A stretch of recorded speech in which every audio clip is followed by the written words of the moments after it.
Isa na nga lang option ang pwedeng gawin ni Maine Mendoza at Alden Richards para hindi ito paghinalaan, at marami na rin kasi, lalong-lalo na ang buong Aldab Nation na gusto nang ilabas ang totoo patungkol kay Maine Mendoza at Alden Richards.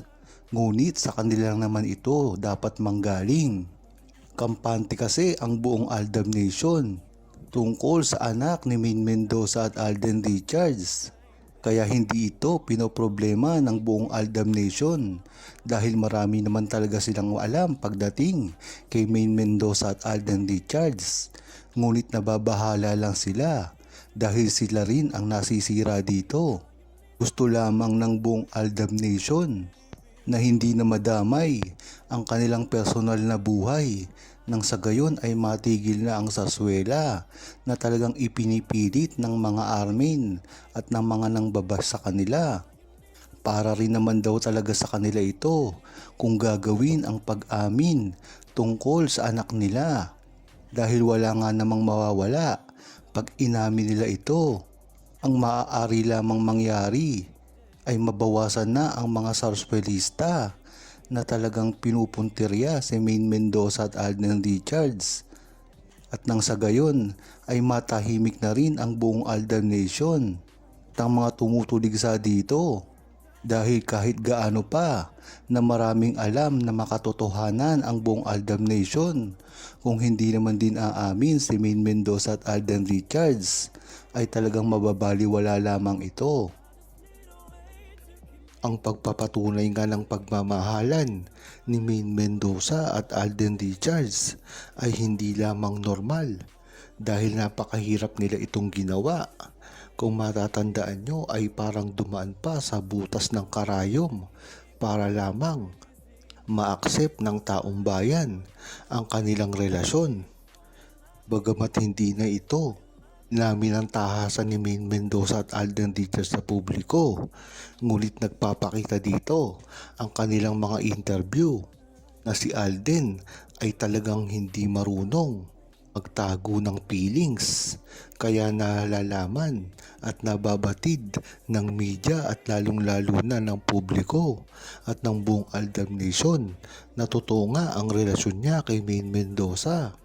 Dahil nga sa mga pagkadulas nito sa kaniyang interview. Biruin mo ba naman, sa ginawa niyang interview kay Boy Abunda, tinanong siya kung siya ba ay masaya at may girlfriend.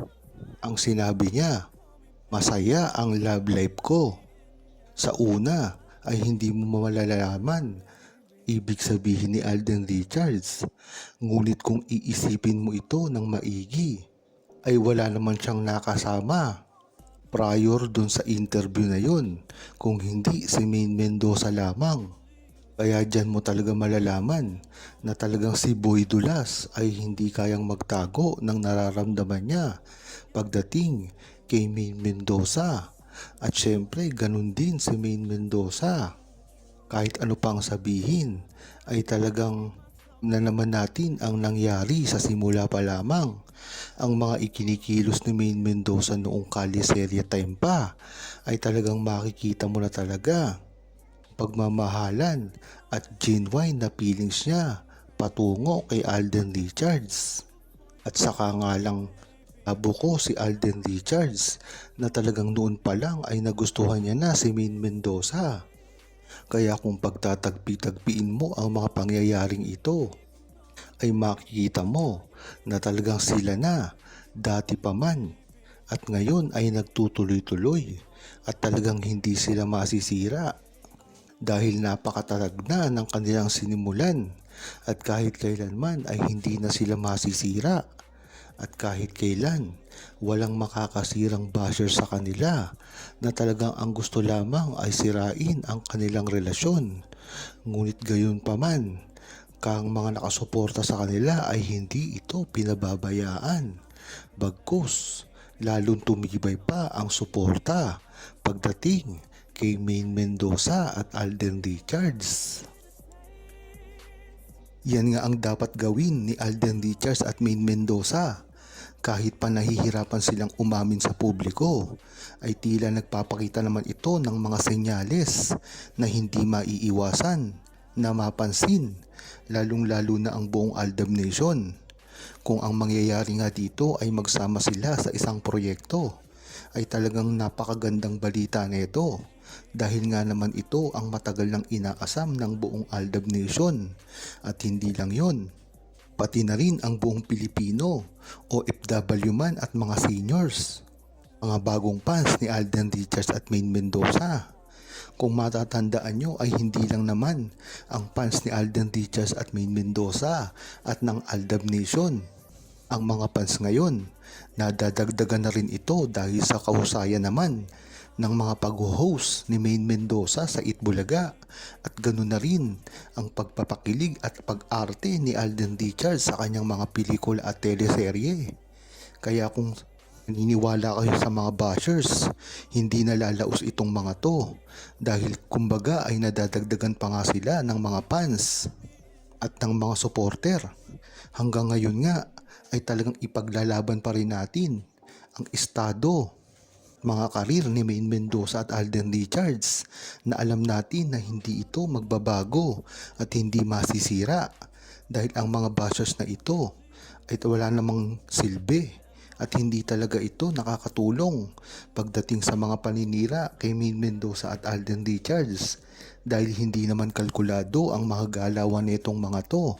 Kung di manira lang ay okay na sa kanila, na hindi naman pinapansin kung ito ay magtutuloy-tuloy. Yan dapat ang pinapanigan ng buong publiko at hindi maniwala sa mga pinakakalat ng bashers na wala na ang mga karir ni Maine Mendoza at Alden Richards dahil ito ay mas lumakas pa kaysa dati at marami na rin ang nag-mature dito at nalalaman na ang tunay na pangyayari sa kanilang dalawa.